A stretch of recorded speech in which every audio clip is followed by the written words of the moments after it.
시편 34편 말씀 보실 때 7절 말씀부터 보시겠습니다.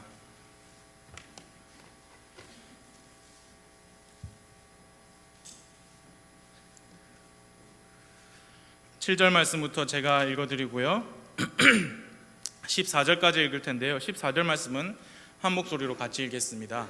제가 시편 34편 7절부터 읽겠습니다. 주의 천사가 그분을 두려워하는 자들을 둘러 진을 치고 그들을 건지는도다.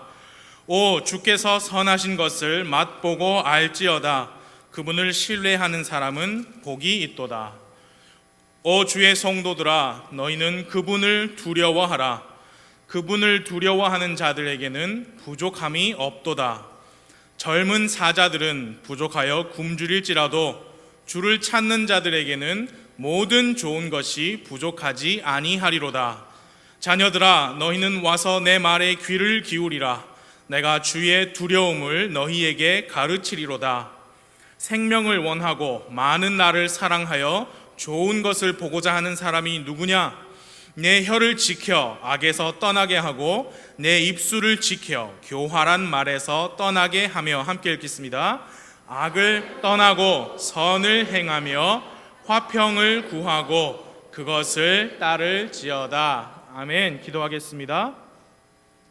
하나님 아버지, 이 시간 세우신 종을 도와주셔서 하나님께서 이 오후에 우리 모두에게 들려주시고자 의도하신 하나님의 말씀을 잘 전하고 선포하고 또 그 말씀이 듣는 모든 이들과 또 저의 마음속에 잘 자리 잡아서 우리의 말과 행동을 변화시키고 예수님을 조금 더 닮아가게 하는 그런 귀한 말씀 선포가 될 수 있도록 인도하여 주옵소서. 이 모든 말씀을 예수님의 이름으로 기도했습니다. 아멘. 앉아주세요.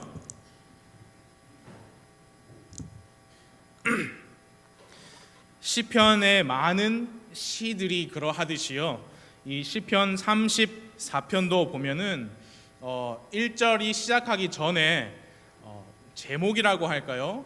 그 시를 누가 지었는지, 그 지은이와 또 어떤 상황에서 그 시가 쓰여졌는지에 대한 간단한 표제가 있습니다.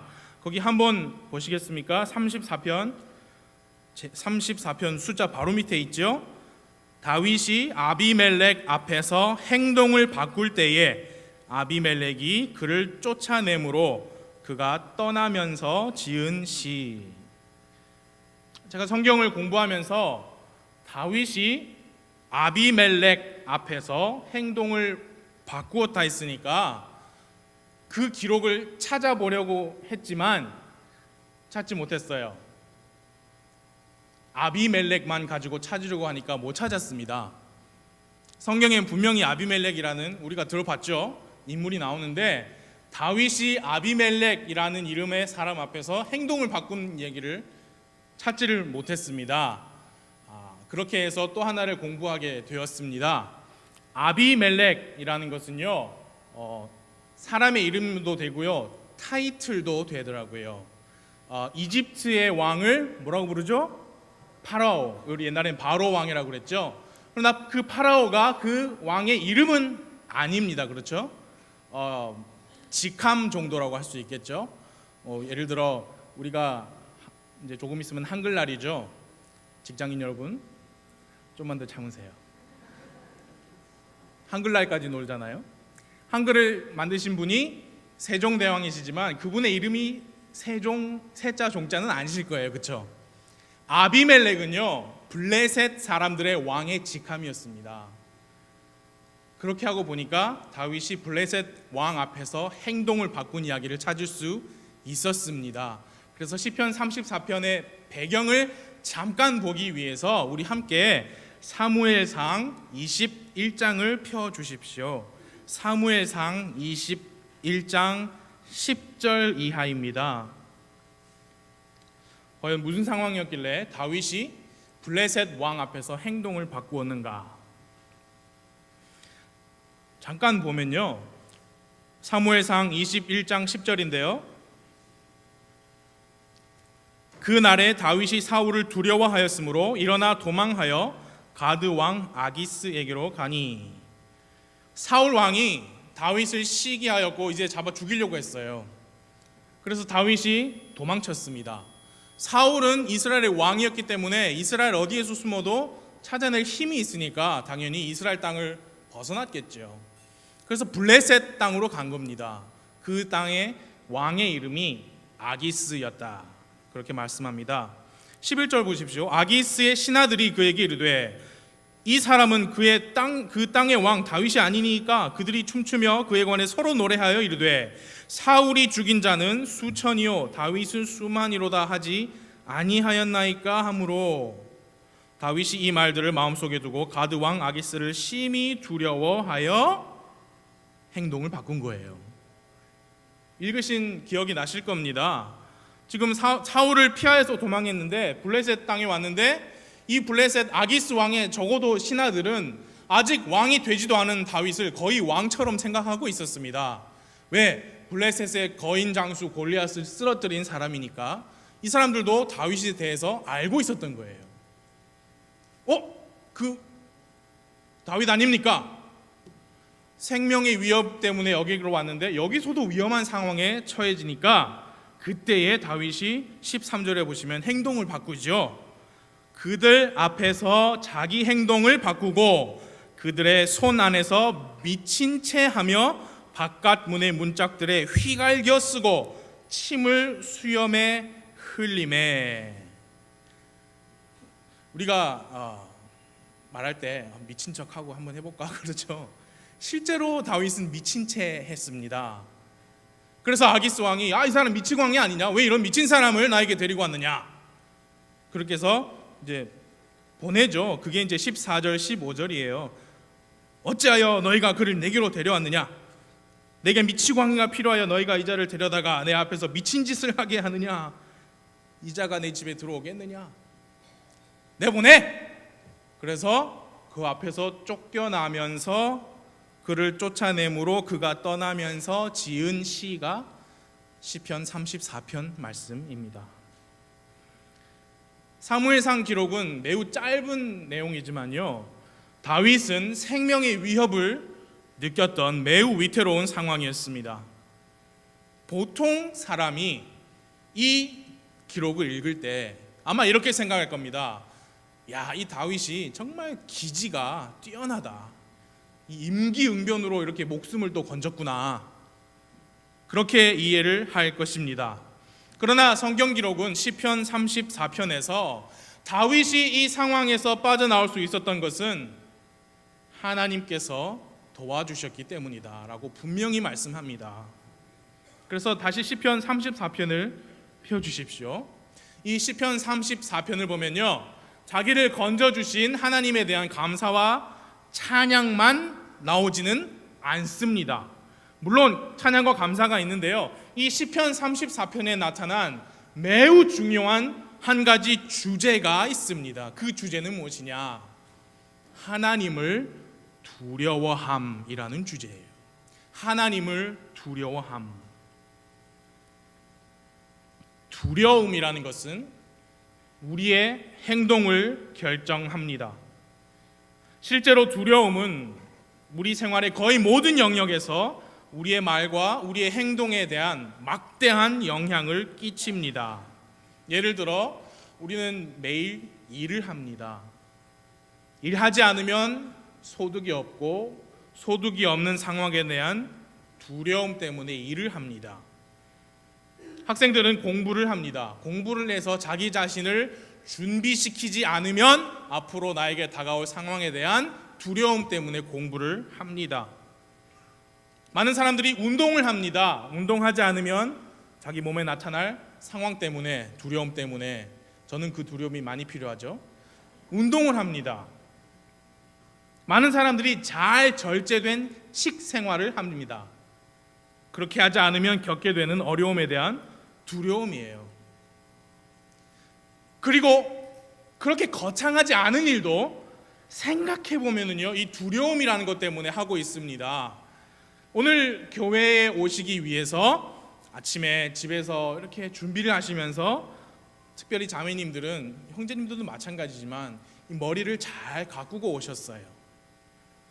헝클어지고 정돈되지 않은 머리로 집을 나서고 버스나 지하철을 타고 또 교회에 오면 다른 사람들이 그거를 어떻게 볼까, 어떻게 생각할까에 대한 두려움이에요. 입은 옷도 마찬가지고요, 하는 말도 마찬가지입니다. 두려움이라는 것은 실로 우리를 조종하고 있다 해도 과언이 아니에요. 두려움이라는 것이 나의 행동을 결정한다라는 말이 쉽게 와닿지 않을 수 있습니다. 그래서 그 두려움이라는 단어 대신 다른 단어를 드릴게요. 그 단어를 들으시면 지금 제가 무슨 말을 하려는지 쉽게 바로 아실 수 있습니다. 그 단어는 뭐냐? 체면이에요. 체면. 나의 체면. 가족들에 대한 나의 체면. 내가 그 이름도 모르는 버스나 지하철이나 길가에서 나를 보고 있을지도 모르는 불특정 다수에 대한 나의 체면. 직장 동료들에 대한 나의 체면, 선임과 후임 앞에서의 나의 체면, 그리고 심지어 교회에서조차도 사람들이 나를 어떻게 생각할까? 나의 체면. 그 체면이라는 것이 나의 말과 행동을 거의 조종하다시피 합니다. 나의 이름 석자가 지니고 있는 의미와 가치가 땅에 떨어질 것에 대한 두려움이 바로 체면이에요.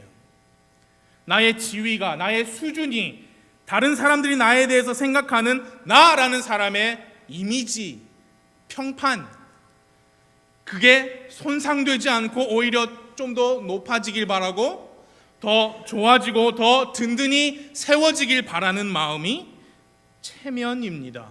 그런 마음은요, 누구나 다 가지고 있습니다. 그리스도인도 불신자들도 다 가지고 있습니다. 하지만 구원받은 그리스도인이라면요, 소위 적어도 체면이라는 두려움이 자기 자신의 말과 행동을 결정하게 하는 삶을 살아서는 안 된다는 거예요. 사람들이 나를 어떻게 생각할까? 내 옷을 어떻게 생각할까? 내 얼굴을 어떻게 생겼는지 어떻게 생각할까? 내 직업을 어떻게 생각할까? 내 집을, 내 차를. 이런 생각들은요, 모두 다 사람을 두려워해서 나오는 생각입니다. 사람들에게 받아들여질까? 인기가 있을까? 좋아해 줄까? 라는 두려움입니다. 그리스도인들은요, 사람을 두려워해서 사람들에게 잘 보이려고 노력하며 사는 것이 아니라 하나님을 두려워해서 하나님께 잘 보이려고 노력해야 합니다.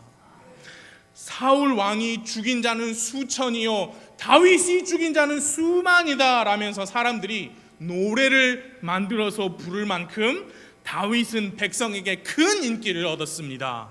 어릴 적에 대언자 사무엘이 자기 집에 와서 자기보다 키도 훨씬 크고 덩치도 좋은 형들을 다 제치고 저기에서 양떼를 지키고 있던 나에게 와서 장차 왕이 될 것이라며 머리에 기름을 부어줬던 그 경험을 했던 다윗입니다. 거인 골리앗을 돌멩이로 무찌른 당대 이스라엘에서 최고로 잘 나가던 라이징 스타, 떠오르는 스타 다윗이었습니다. 사울 왕이 자기 목숨을 위협하였고 도망쳤습니다. 아기스 왕의 신하들이 그 다윗을 알아보고 이 사람 그 다윗 아니냐 했을 때 다윗은요, 거기에서 자기 체면 차렸을 수도 있어요. 내가 기억하지요? 내가 골리앗까지 죽인 사람인데 사울 왕 일도 아닙니다. 아기스 왕이요. 여기서 나를 죽이느니 차라리 같이 사울 왕을 죽입시다. 영토도 잘라줄게요. 장차 왕이 될 사람입니다. 옛날에 대언자 사무엘이 나에게 기름을 부었어.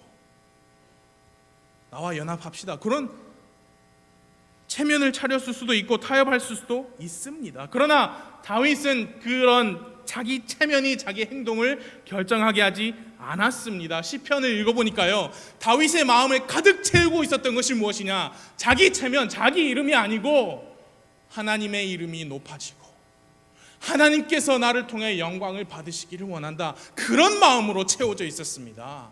시편 34편 1절, 2절, 3절을 봐주십시오. 제가 읽어드릴게요.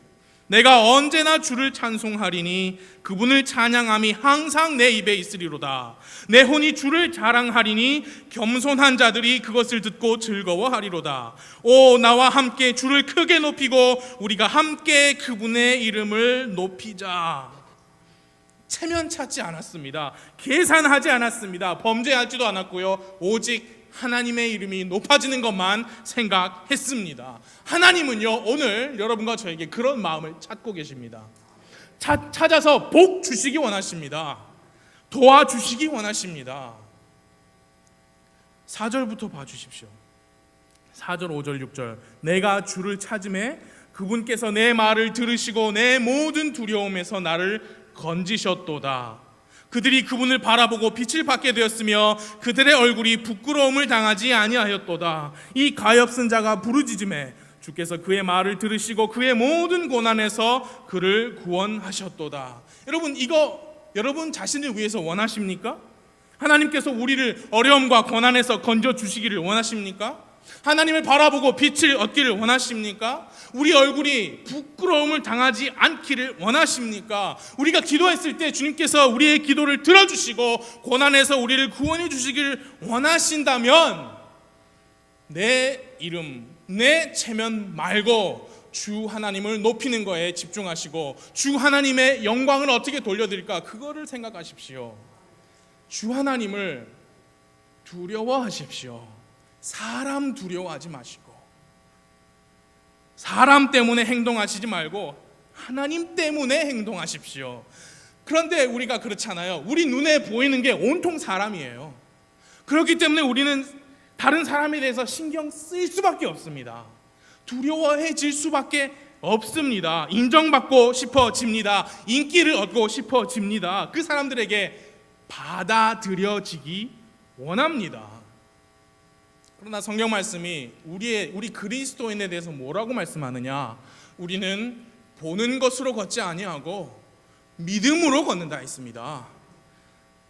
그게 바로 그리스도인들입니다. 우리는 이 세상에 동화되지 말고 생각을 새롭게 함으로 변화를 받아야 하는 그리스도인들입니다. 이 시간 말씀을 드리니까 생각을 바꾸십시오. 하나님을 두려워하십시오. 하나님을 두려워하는 마음이 우리의 행동을 결정하게 하십시오. 사람들 생각이나 사람들의 시선 따위는 잠시 있다가 없어질 겁니다. 이 세상도 이 세상의 정욕도 모두 다 사라질 것이되 하나님의 뜻을 행하는 자는 영원히 거할 것입니다.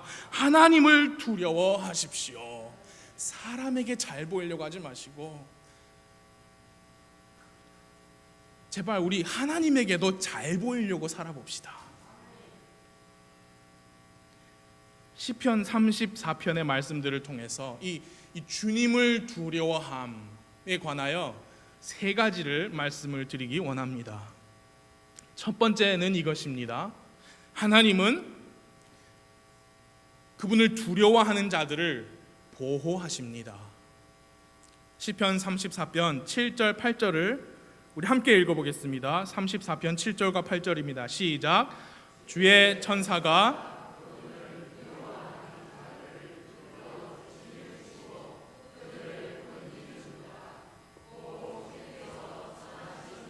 맛보고 알지어다. 신뢰하는 사람은 복이 있도다. 7절에 주의 천사가 그분을 두려워하는 자들을 둘러 진을 치고 그들을 건지는도다. 여러분은 이 7절의 말씀을 믿으세요? 아니면 동화책 얘기 같으세요? 어린아이들 읽는 동화책에 보면 수호천사가 많이 등장합니다. 주의 천사가 하나님을 두려워하는 자들을 둘러 진을 친다고 했습니다. 그리고 그들을 건진다고 말씀했고요. 저는 이 말씀을 믿습니다. 시편 91편 11절을 제가 읽어드릴게요. 그분께서 하나님입니다.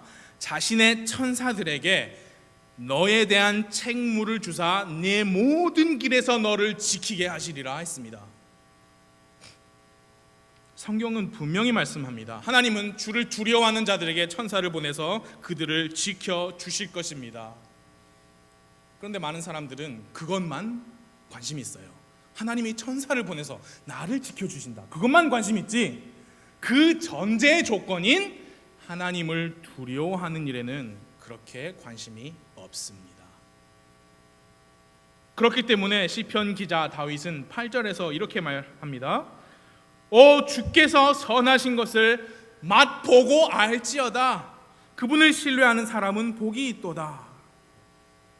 한번 맛보아라, 그 이야기입니다. 지금 주님을 두려워하는 것이 사람을 두려워하며 사는 것보다 얼마나 더 좋은지, 얼마나 더 달콤한 생활인지, 주님께서 어떻게 너에게 선하게 해주실지 한번 맛보아라. 그러면 네가 알 것이다. 주님을 신뢰하는 것이 너에게 어떤 복을 가져다 줄지 한번 맛보고 알지어다. 여러분, 사람에게 기대하시겠습니까? 하나님을 의지하시겠습니까? 사람에게 희망을 가지겠습니까? 하나님께 소망을 가지겠습니까? 사람을 두려워하시겠습니까? 하나님을 두려워하시겠습니까?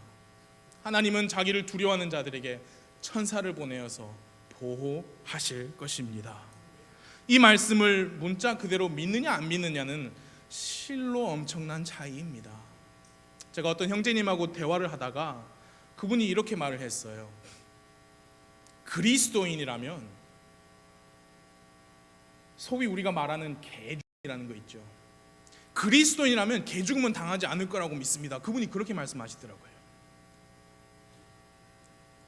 여러분, 제가 이 단에 서서 100% 그 말이 진리라고 말씀은 드리지 못하지만 하나님께서 자신을 두려워하는 사람들을 보호해 주실 것이라는 그 말씀은 제가 분명히 선포합니다.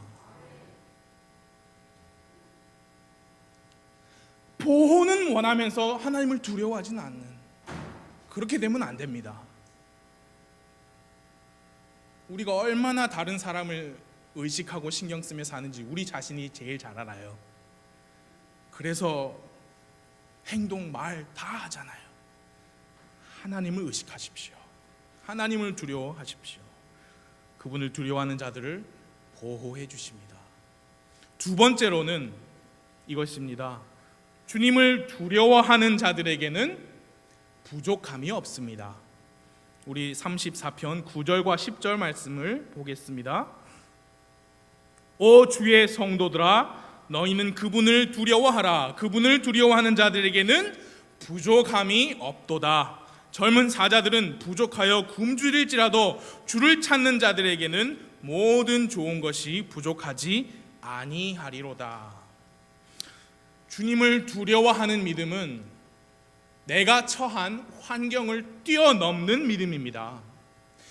눈 앞에 보이는 것만 바라보고 그것으로부터 만족을 얻으려는 것이 아니고, 언제 어떤 방법으로든 주님께서 나를 지켜주시고 나의 필요를 채워주실 것이다 라는 확신을 가지는 겁니다.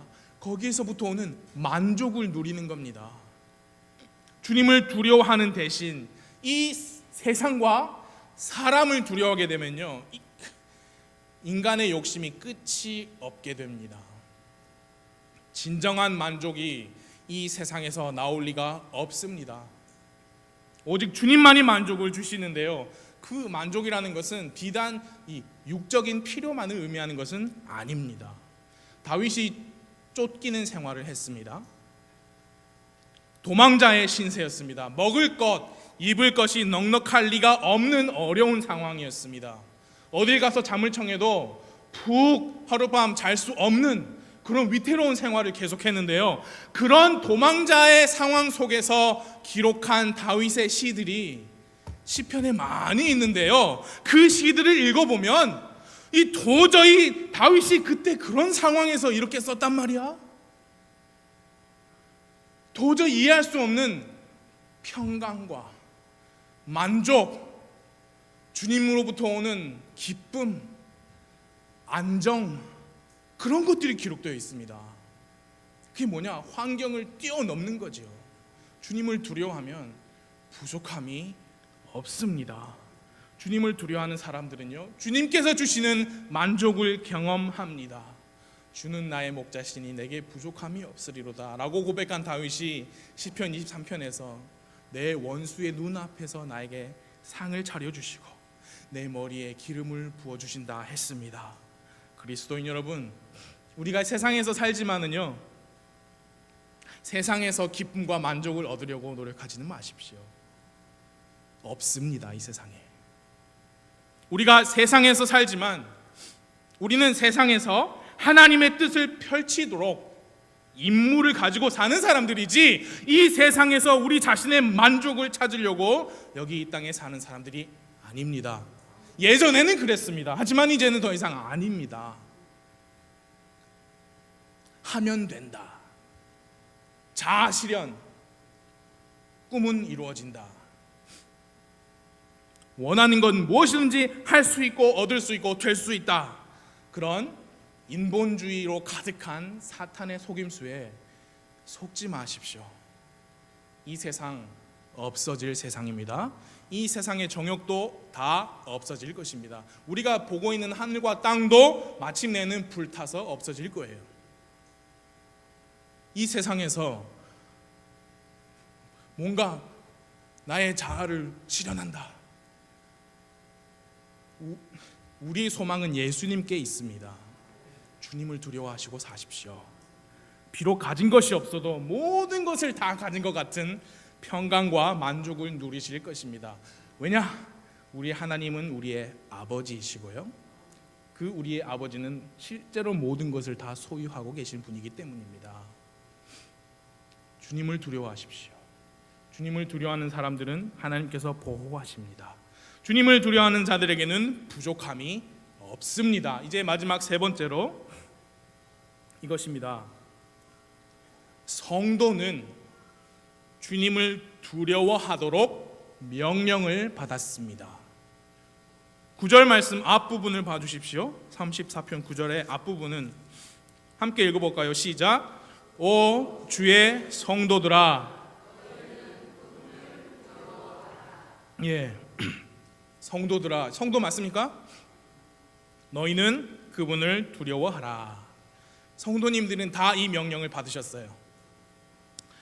주 하나님을 두려워하십시오. 그거는 성경의 명령입니다. 시편 기자 다윗은요, 주님을 두려워하라 하면서 그게 구체적으로 어떤 것인지도 기록했어요. 11절 이하를 봐주십시오. 11절과 12절을 제가 먼저 읽어드릴게요. 자녀들아, 너희는 와서 내 말에 귀를 기울이라. 내가 주의 두려움을 너희에게 가르치리로다. 생명을 원하고 많은 날을 사랑하여 좋은 것을 보고자 하는 사람이 누구냐? 이 생명을 원하고 많은 날을 사랑하여 좋은 것을 보는 것, 이게 뭐냐면 제가 말씀드린 1번과 2번이에요. 주님께서 보호해 주시고 부족함이 없도록 해주시는 겁니다. 누구에게? 주님을 두려워하는 자들에게. 하나님의 보호를 받고 싶은 자들이 누구냐? 부족함 없이 만족을 누리기 원하는 사람이 누구냐? 그들은 주님을 두려워해야 할 것이다 라고 하면서 13절과 14절에서 구체적인 말씀이 나옵니다. 과연 무엇이 주님을 두려워하는 것인가? 13절과 14절을 함께 읽겠습니다. 시작. 내 혀를 지켜 악에서 떠나게 하고 내 입술을 지켜 교활한 말에서 떠나게 하며 악을 떠나고 선을 행하며 화평을 구하고 그것을 따를지어다. 13절에 먼저 혀와 입술이 나오지요. 그건 우리가 하는 말입니다. 주님을 두려워하는 사람은 그의 말이 악한 것을 말하지 않습니다. 교활한 말을 하지 않습니다. 여러분, 이것은요 아무리 강조해도 지나치지 않아요. 왜냐? 우리가 순간 방패를 놓아버리면 우리 안에 있는 죄의 본성이 이 입으로 언제든지 나올 수 있거든요. 주님을 두려워해야 합니다. 그래서 항상 주님을 의식해야 되고요. 그 언제든지 나올 수 있습니다. 그래서 나오지 않도록 우리가 사람 의식하지 말고 하나님을 두려워해야 하는 것입니다. 우리 마음속에 하나님을 두려워하는 것으로 가득 차 있고 하나님의 사랑이 가득 차 있으면 우리의 말도 주님을 두려워하는 말을 할 것이고 하나님의 사랑이 담긴 말을 할 겁니다. 여러분, 이런 더럽고 상스러운 욕설 이런 거는요 기본입니다. 입에 담지 말아야 합니다. 주님을 두려워하는 모습이에요. 그리스도인이 육두문자 쓰기를 밥 먹듯이 하시면 그만큼 모순인 모습도 없습니다. 크리스찬 락이란 건 없다. 우리 배우잖아요. 미국의 영화 같은 거 보시면 유리잔인데 이렇게 올라와서 위에 이렇게 잔이 생겼어요. 넓게 마티니 술이에요. 크리스찬 마티니가 있겠습니까? 없겠습니까? 그런 거 없어요.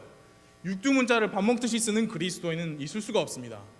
있을 수는 있죠. 하지만 주님을 두려워하는 모습이 아닙니다. 매우 주님의 관계가 엉망이고 타락한 그리스도인의 모습이죠. 나이 어린 아이부터 어르신들까지 다 동일합니다. 그리스도의 말은 달라야 합니다. 상대방을 세워주는 말을 해야 합니다. 여러분, 세워주는 말, 상대방에게 상처를 준다든지 상대방을 무너뜨리는 말은 하면 안 됩니다. 그리고 대화 중에 얼마든지 그럴 수 있습니다. 어떤 주제에 관해서 대화를 하는데 나와 상대방이 그 주제에 관해 동의를 하지 않아요. 서로 생각이 달라요. 그러면은 그리스도인이라면요 말씀에 먼저 비추어 봐야 할 줄 알아야 합니다. 말씀에서 뭐라고 하고 있느냐. 만약에 그 주제가 성경 말씀에서 침묵하고 있는 주제라면요 적어도 최소한 상대방을 존중할 수 있어야 합니다. 존중. 베드로전서 2장 17절 모든 사람을 존경하며 모든 사람을 존경하라. 모든 사람을 존경하며 형제들을 사랑하고 하나님을 두려워하며 왕을 존경하라. 이건 명령입니다. 우리의 언어 생활 속에서 모든 사람에게 정중히 말해야 합니다. 모든 사람을 존경해야 하고 존중해야 합니다.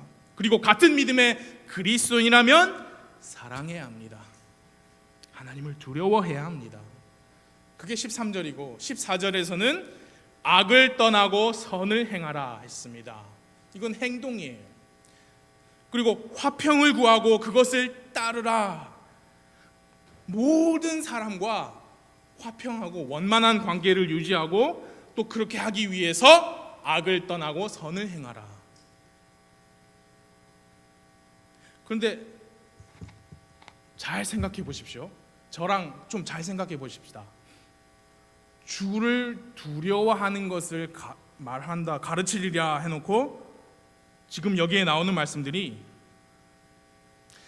주님에 대하여 하는 행동이 아니라 사람들에 대하여 하는 행동이에요.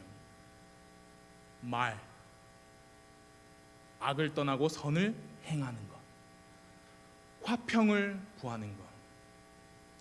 주를 두려워함을 가르쳐준다 해놓고 하나님한테 우리가 뭘 어떻게 하고 마음을 어떻게 하고 그런 말이 안 나오고 주변 사람들에게 하는 말과 행동에 대한 가르침이 나옵니다. 그리고 그것은 명령입니다.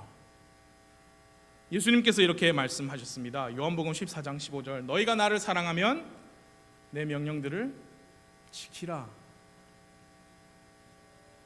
여러분들이 주님을 사랑하셔서 주님을 두려워하라 라는 그 명령을 지키기 원하신다면 하나님도 생각해야 되지만 하나님께서 내 곁에 주신 사람들을 생각하셔야 합니다. 그분들을 대할 때 내 체면만 찾지 마시고 내 이름, 내 평판, 내 이득만 챙기지 마시고 나라는 사람은 낮아져도 되니까 다 내려놓고 하나님의 사랑으로 다른 사람들을 존중하고 존경하고 사랑으로 그분들을 대하시기 바랍니다. 그것이 바로 주님을 두려워하는 방법이다. 주님을 사랑하는 사랑의 표현을 하는 방법입니다. 요한일서 5장 말씀이 떠올랐어요. 떠오를 수밖에 없더라고요. 제가 그냥 읽어드릴게요. 요한일서 5장 1절에서 5절인데요. 얼마 전에 목사님 통해서 들은 말씀이에요. 누구든지 예수님께서 그리스도이심을 믿는 자는 하나님에게서 태어났으며 낳으신 그분을 사랑하는 자마다 그분 행에서 난 자도 사랑하느니라. 우리가 하나님을 사랑하고 그분의 명령들을 지킬 때에 이로써 우리가 하나님의 자녀들을 사랑하는 줄 아나니, 우리가 그분의 명령들을 지키는 것, 이것이 곧 하나님을 사랑하는 것이니라. 그분의 명령은 무겁지 아니하니라. 무엇이든 하나님에게서 난 것은 세상을 이기느니라. 세상을 이기는 승리는 이것이니 곧 우리의 믿음이니라. 예수님께서 하나님의 아들이심을 믿는 자가 아니면 누가 세상을 이기는 자냐? 여러분, 이 말씀이 이해가 되십니까? 이제 구원받은 그리스도인은 하나님을 사랑하고 또 다른 그리스도인도 사랑합니다. 그것은 하나님의 명령입니다. 하나님의 명령을 지키는 것이 곧 다른 분들을 사랑하는 것입니다. 다른 그리스도인들을 사랑하는 것이 곧 하나님을 사랑하는 것이고 하나님을 두려워하는 것입니다. 하나님에게서 난 것은 이 세상을 이깁니다. 우리의 믿음이 이 세상을 이깁니다. 이 세상이 여러분과 저에게 어떤 가치관과 생활 방식을 요구하여도 우리 그리스도인들은 하나님을 사랑하기 때문에, 하나님을 두려워하기 때문에 하나님의 방식대로 이 세상에서 살아가야 합니다. 이 세상에서는요, 사람한테 잘 보이라고 합니다. 사람을 두려워하라고 합니다. 그래야 잘 풀린다고 합니다. 그러나 그리스도인들은 하나님을 두려워하고 하나님께 잘 보여야 합니다. 그리고 그 방법이 무엇이냐? 다른 분들을 사랑하는 거예요. 존경하는 거예요. 존중하는 거예요. 말과 행동으로 하나님의 사람들을 사랑하십시오. 사랑이 담긴 말씀을 하십시오. 악을 떠나서 선하게 행동하십시오. 그것이 주님을 사랑하는 것이고 주님을 두려워하는 것입니다. 주님을 두려워하는 자들은 하나님께서 천사를 보내셔서 보호하실 것입니다. 주님을 두려워하는 자들은요, 세상이 줄 수 없는 평안과 만족을 주실 것이니까 체면 내세우지 마십시오. 이 세상도, 이 세상의 정욕도 다 사라집니다. 주님을 두려워하십시오. 모든 일을 하실 때 주님을 두려워함으로 하시기 바랍니다. 가정생활도, 학교생활도, 직장생활도, 취미생활도, 여가생활, 다 신앙생활 모든 영역에서 사람 생각해서, 사람 두려워해서 행동하지 마시고 하나님을 의식함으로 하나님을 두려워하여 행동하시기 바랍니다. 하나님께서 여러분들을 천사를 보내어서 지켜주시기를 기도합니다. 세상이 줄 수 없는 만족 누리면서 사시기를 바랍니다. 그러려면 하나님을 두려워하십시오. 하나님에게 잘 하나님의 잘 보이려고 노력하는 여러분과 제가 되기를 바랍니다. 기도하겠습니다.